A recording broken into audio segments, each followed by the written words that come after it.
Hello patient, तो कैसे हैं आप लोग। उम्मीद करता हूँ सभी पेशेंट बहुत अच्छे होंगे। सभी पेशेंटों को जय जोहार। तो फाइनली पेशेंट अपन इस वीडियो में यहाँ पे देखने वाले आपका त्रैमासिक आकलन 2023-24 कक्षा 7 और विषय यहाँ पे सामाजिक विज्ञान। तो पेशेंट कक्षा 7वीं वालों के लिए विषय सामाजिक विज्ञान का जो आज आपका पेपर होने वाला है सामाजिक विज्ञान का, उसका जो है अपन इस वीडियो में संपूर्ण यहाँ पे सोल्यूशन कवर करने वाले हैं। हालांकि एक दो पार्ट जो इसके अपलोड हो चुके हैं, लेकिन उनमें कुछ क्वेश्चन अपन ने छोड़ दिए थे, जिनका सोल्यूशन अपन इस वीडियो में कवर करेंगे। और इस वीडियो में अपन फिर से जो है क्वेश्चन क्रमांक 1 से लेकर क्वेश्चन क्रमांक 17 तक संपूर्ण सॉल्यूशन अपन इस वीडियो में कवर करेंगे। तो पेशेंट आपको वीडियो को स्टार्ट से लेकर आखिरी एंड तक कंप्लीट वीडियो देखना है, बिल्कुल भी स्किप नहीं करना है, ठीक है। जो क्वेश्चंस आपको देखे गए हैं, जो क्वेश्चन आपने देख लिए, जो याद हैं, उनको भी एक बार आपको फिर से देख लेना है, ताकि आपका जो है यहाँ पे रिवीजन हो जाए। और एक बार जिस चीज़ का आप रिवीजन करते हो बार बार, वो चीज़ आपको कंठस्थ याद हो जाती है। तो इस तरीके से आपको बिना स्किप किए हुए पूरी कंप्लीट वीडियो आपको देखनी है, ताकि आप जो है अच्छे से आपको क्वेश्चंस याद हो जाएं। और पूर्णांक यहाँ पे आपका 80 अंक, तो आपको 80 में से 80 अंक यहाँ पे मिल जाएंगे, ठीक है। देखिएगा, प्रश्न क्रमांक पहला है, प्रसिद्ध राजराजेश्वर मंदिर का निर्माण कराया था। तो पेरेस्टूडेंट इसका राइट आंसर क्या होगा आपका, भैया ब वाला ऑप्शन राइट कर दीजिए, राजराज चोल ने, ठीक है। तो यहाँ पे जो है आपका ब वाला ऑप्शन राइट रहेगा। नेक्स्ट प्रश्न देखिएगा पेरेस्टूडेंट, प्रश्न क्रमांक 2 है, सन 1191 में मोहम्मद गोरी और पृथ्वीराज के बीच किस स्थान पर प्रथम युद्ध हुआ।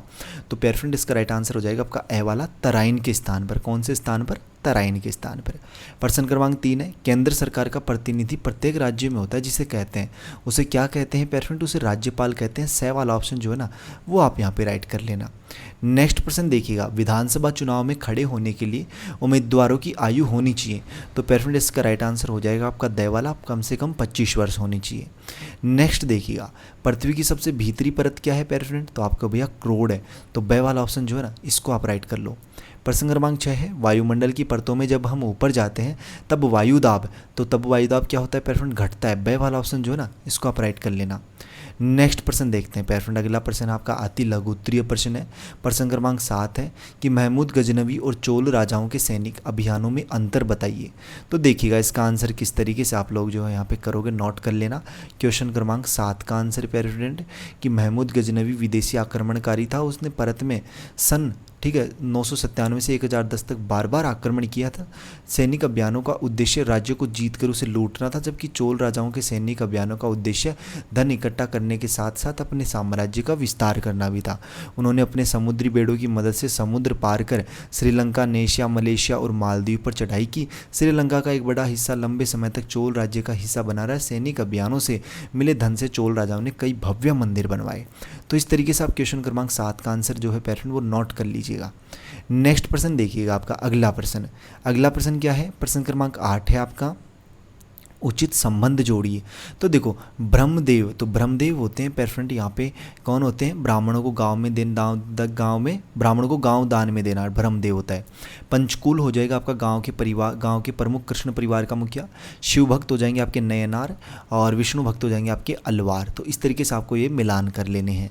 नेक्स्ट प्रश्न देखिएगा पेरेंट, आपका प्रश्न क्रमांक 9 क्या कह रहे हैं कि देश और राज्य में क्या अंतर है। देश और राज्य जो है ना, उसमें क्या अंतर है वो आपको बताना है। तो देखिएगा पेरेंट, इसका आंसर किस तरीके से आप लोग करोगे, तो इसका आंसर आप नोट करना है यहाँ पे। प्रश्न क्रमांक 9 जो है ना, उसका आंसर किस तरीके से लिखोगे पेरेंट? लिखो यहाँ पे कि संप्रभु राज्य का अर्थ है एक सरकार को जो एक विशिष्ट क्षेत्र को नियंत्रित करती है। वहीं देश का अर्थ है एक भौगोलिक क्षेत्र से, जिसका सरकार या जातीय समूह के साथ संबंधता भी हो सकती है और नहीं भी। तो इस तरीके से प्रश्न क्रमांक 9 का आंसर आप नोट कर लीजिए। पेरेंट मैं आपको बता दूं, जैसे अपनी एग्जाम कंप्लीट होंगी, आपके लिए प्रोजेक्ट जो है ना, प्रोजेक्ट कार्य आपके 20-20 अंक के सभी विषयों के प्रोजेक्ट कार्य होते हैं 20-20 अंकों के, तो उनके सॉल्यूशंस भी आपको जल्दी प्रोवाइड करवाए जाएंगे सभी विषयों के।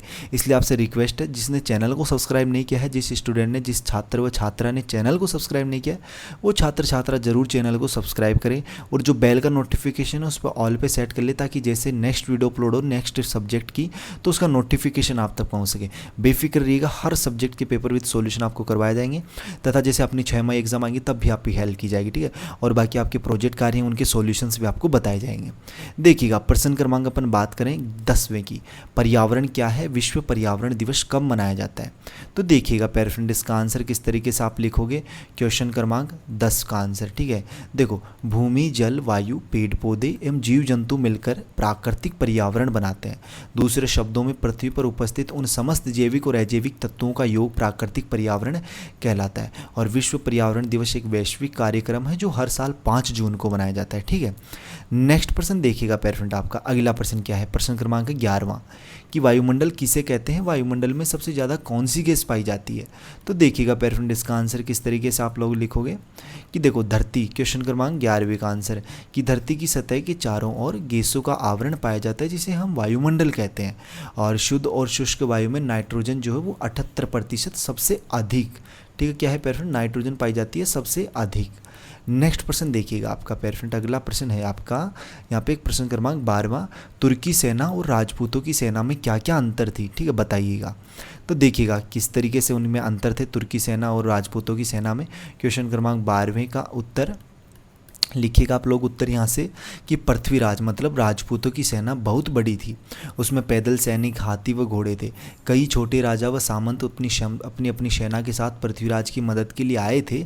गौरी की सेना बहुत छोटी थी और उसमें हाथी नहीं थे, लेकिन उसके पास तेज दौड़ने वाले घोड़े थे और कुशल घुड़सवार सैनिक थे जो घोड़े पर चलते चलते तीर चला सकते थे। तो इस तरीके से आप इसका आंसर लिख लीजिए। नेक्स्ट प्रश्न देखिएगा प्यारे फ्रेंड आपका प्रश्न क्रमांक कौन सा, 30 नंबर का 13वां प्रश्न कि मुख्यमंत्री कैसे बनते हैं। तो देखिएगा मुख्यमंत्री कैसे बनता है, अपने राज्य का जो मुख्यमंत्री होता है वो कैसे बनता है वो देखिएगा आप। क्वेश्चन क्रमांक 13वें का उत्तर लिखो यहाँ पे कि विधानसभा चुनाव संपन्न होने पर जिस दल को बहुमत प्राप्त होता है उसके नेता को राज्यपाल सरकार बनाने पर निमंत्रण भेजता है। दल का नेता ही मुख्यमंत्री के रूप में शपथ लेता है, साथ ही अपने मंत्रिमंडल का गठन भी वही करता है। दल में नेता का चुनाव संबंधित पार्टी के विजित प्रत्याशी करते हैं। नेक्स्ट प्रश्न देखते हैं प्यारे फ्रेंड आपका अगला प्रश्न देखिएगा यहाँ पे प्रश्न क्रमांक 13वां है मुख्यमंत्री। प्रश्न क्रमांक 13वां देख लिया अपन ने। 14वां प्रश्न कि कल्पना करें कि यदि स्कूल के समय के दौरान अचानक भूकंप आ जाए तो आप अपनी सुरक्षा के लिए क्या क्या करेंगे। तो देखिएगा अपन क्या क्या करेंगे अपनी सुरक्षा के लिए अगर भूकंप आ जाए हमारे स्कूल में।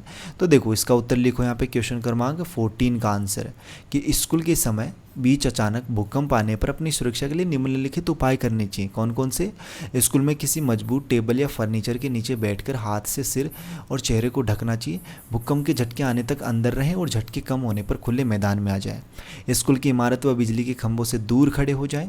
भूकंप के समय सभी विद्यार्थी व शिक्षकों को धैर्य से काम लेने की हिदायत दें। तो इस तरीके से क्वेश्चन क्रमांक 14 जो है ना पेरेंट उसका आंसर आप नोट कर लीजिए। नेक्स्ट प्रश्न देखें पेरेंट आपका अगला प्रश्न देखो क्वेश्चन क्रमांक 15 शैल क्या है। 3 प्रकार के शैलों के नाम लिखते हुए उदाहरण सहित समझाइए। और इसके अथवा में है मानव अपने पर्यावरण को परिवर्तित करता है, कारण बताइए। ठीक है, तो देखिएगा प्रश्न क्रमांक 15 का आंसर देखते हैं अपन शैल क्या है। तो देखिएगा शैल क्या है पेरेंट, प्रश्न क्रमांक 15 का उत्तर लिखिएगा यहाँ पे। ठीक है कि पृथ्वी की उत्पत्ति वाले खनिज पदार्थों के किसी भी प्राकृतिक पिंड को शैल कहा जाता है। शैलें विभिन्न रंग, आकार एवं संरचना की हो सकती हैं, जैसे आग्नेय शैल, अवसादी शैल, कायांतरित शैल। ठीक है, इस तरीके से अब इनके बारे में भी अपने लिखना है और इनके एग्जाम्पल भी अपने को देने हैं। तो पहले लिखिएगा आप आग्नेय शैल, क्योंकि पेरेंट ये 10 अंक का प्रश्न है तो थोड़ा लंबा होगा इसका आंसर। देखो मैग्मा और लावा के जमने से आग्नेय चट्टान का निर्माण होता है, इसे प्राथमिक चट्टान के रूप में भी जाना जाता है। उदाहरण लिखिए ग्रेनाइट और बेसाल्ट आदि। अवसादी शैल लिखिए, अवसादी चट्टानें बहिर्जात प्रक्रियाओं द्वारा चट्टानों के टुकड़ों के जमाव का परिणाम है। और कायांतरित शैल यह तब बनता है जब गर्मी और दाब के कारण आग्नेय और अवसादी चट्टानें बदल जाती हैं। उदाहरण के लिए संगमरमर, नाइस आदि। बड़ी गर्मी और दबाव के कारण पिघली हुई मैग्मा बनाने के लिए कायांतरित शैल पिघल जाती है। जब आग्नेय और अवसादी शैल ताप और दाब से अधीन होती हैं तो वे कायांतरित शैल में परिवर्तित हो जाती हैं। तो इस तरीके से आप इस क्वेश्चन का आंसर लिख लीजिए। नेक्स्ट प्रश्न देखते हैं पेरेंट अपना अगला प्रश्न देखते हैं प्रश्न क्रमांक कौन सा 16वां कि अगर आप विधायक होते तो अपने क्षेत्र के लिए क्या क्या कार्य करते। ठीक है, तो देखते हैं अपन कि मान लीजिए आपको विधायक बना दिया और विधायक के बाद में आप क्या क्या कार्य करोगे। तो देखो क्वेश्चन क्रमांक 16वां जो है ना उसका उत्तर लिखो कि यदि मैं विधानसभा सदस्य मतलब एमएलए, ठीक है, जिसे क्या कहते हैं अपन एमएलए और हिंदी में विधायक एक ही बात होती है, ठीक है, के रूप में चुना जाता हूँ तो सबसे पहले मैं अपने क्षेत्र के लोगों की राय और ज़रूरतों को जानने का प्रयास करूँगा। मैं उनकी समस्याओं को सुनकर सरकार के समक्ष रखकर उनका समाधान कराने का प्रयास करूँगा। तो इस तरीके से आप प्रश्न क्रमांक 16 जो है ना उसका आंसर नोट कर लीजिए। नेक्स्ट प्रश्न देखिए पेरेंट, आपका लास्ट एंड फाइनल क्वेश्चन है, प्रश्न क्रमांक 17वां। अब लास्ट एंड फाइनल क्वेश्चन का आंसर देखने से पहले आपका कर्तव्य बनता है, आपका दायित्व बनता है कि जिस स्टूडेंट ने, जिस छात्र या छात्रा ने अभी तक चैनल को सब्सक्राइब नहीं किया है, जो लाल वाला आपको बटन दिख रहा है उसको नहीं दबाया है, तो यार उसके ज़रूर सब्सक्राइब कीजिएगा। आपकी इतनी हेल्प की जा रही तो आप एक भैया की इतनी सी बात नहीं मान सकते, ठीक है? तो मान लीजिए और जल्दी से चैनल को सब्सक्राइब कीजिए। वैसे भी आपकी हमेशा हेल्प की जाती है और आपकी जो है अब आने वाली जितनी भी एग्जाम्स हैं सभी में आपकी हेल्प चाहिए। आपको लिए जो है इस चैनल पे बहुत अच्छा कंटेंट आपको देखने को मिलेगा। देखो, पृथ्वीराज चौहान और मोहम्मद गौरी के बीच हुए युद्ध का वर्णन कीजिए। तो देखो किस तरीके से आप युद्ध का वर्णन करेंगे पेरेंट, बहुत थोड़ा लंबा क्वेश्चन आंसर है क्योंकि 10 अंक का ये प्रश्न है और वर्णन करना है युद्ध का वर्णन, तो युद्ध तो काफ़ी लंबा होता है तो आंसर भी लंबा होगा। तो देखो, वर्ष 1191 में तराइन नामक स्थान पर युद्ध के मैदान में मोहम्मद गौरी और पृथ्वीराज का आमना सामना हुआ। पृथ्वीराज विजेता बने। युद्ध में गौरी गंभीर रूप से घायल हो गया, लेकिन वह भागने में सफल रहा।